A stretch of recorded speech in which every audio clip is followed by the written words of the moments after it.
গত 4/9 যে মামলাটা হয়েছিল, সেই মামলার উনি এজাহারনামী আসামি সাবেক মন্ত্রী জনাব এম এ মান্নান।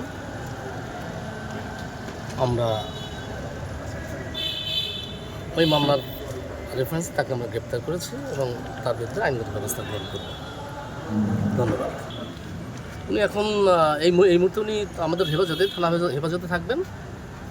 আমরা যেটা আইনের যে পরিধি আছে সেই পরিধির মধ্যে থেকে ওনাকে আমরা কোর্টে কোথা থেকে গ্রেফতার করেছেন?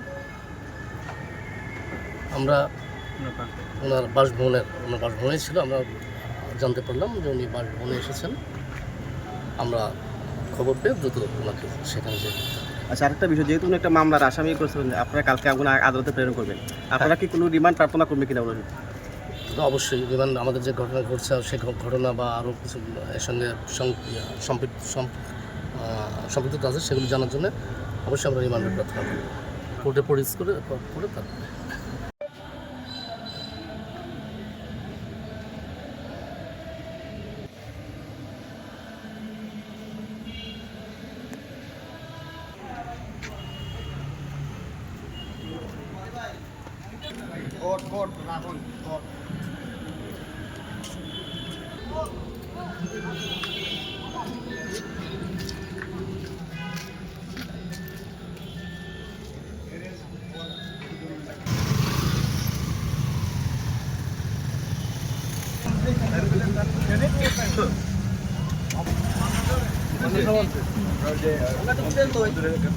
আরে